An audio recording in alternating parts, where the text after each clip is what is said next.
வணக்கம்.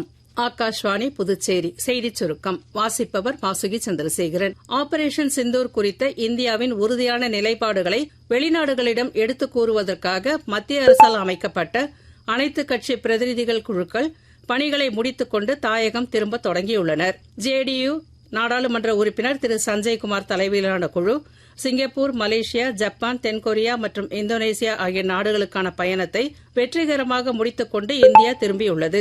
சர்வதேச யோகா தினம் ஜூன் 21ஆம் தேதி கொண்டாடப்பட உள்ள நிலையில் உலக புகழ்பெற்ற பீகார் யோகா வித்யாலயா விளையாட்டு வீரர்களுக்கு சிறப்பு ஆசனங்களை மேற்கொள்ள உள்ளதாக அம்மாநில விளையாட்டு ஆணையத்தின் இயக்குநர் ஜெனரல் மற்றும் தலைமை நிர்வாக அதிகாரி திரு ரவீந்திரன் சங்கரன் செய்தியாளர்களிடம் கூறினார். உலக புகையிலை மறுப்பு தின விழிப்புணர்வு வினாடி வினா போட்டி தற்போது மைகவ் இணையதளத்தில் 12 மொழிகளில் நடத்தப்பட்டு வருகிறது.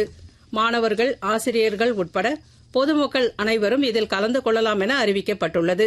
புதுச்சேரியில் வேளாண் வளர்ச்சிக்கான மத்திய அரசின் விக்சித் கிருஷி சங்கல்ப் அபியான் பிரச்சார இயக்கம் அரியூர், பங்கூர் ஆகிய கிராமங்களில் நேற்று நடைபெற்றது. கால்நடை பராமரிப்புத்துறை வல்லுநர் டாக்டர் சித்ரா, மத்திய உவர்நீர் மீன் வளர்ப்பு கழக விஞ்ஞானி டாக்டர் வித்யா ராஜேந்திரன் உள்ளிட்டோர் இந்நிகழ்ச்சியில் பங்கேற்றனர். 10 பெண்கள் உட்பட மொத்தம் 172 விவசாயிகள் இதில் பங்கேற்று பயன்பெற்றுள்ளதாக புதுச்சேரி பெருந்தலைவர் காமராஜர் வேளாண் அறிவியல் நிலையத்தின் திட்ட ஒருங்கிணைப்பாளர் டாக்டர் எஸ். விஜயகுமார் தெரிவித்துள்ளார். இந்த ஆண்டின் நார்வே சதுரங்க போட்டியில் நேற்று நடைபெற்ற ஆட்டத்தில் இந்திய கிராண்ட் மாஸ்டர் அர்ஜுன் எரிகைசி அமெரிக்க கிராண்ட் மாஸ்டர் ஃபேபியானோ கருவானாவை 8வது சுற்றில் வீழ்த்தி வெற்றி பெற்றார். இத்துடன் இந்த செய்திச் சுருக்கம் நிறைவு பெறுகிறது.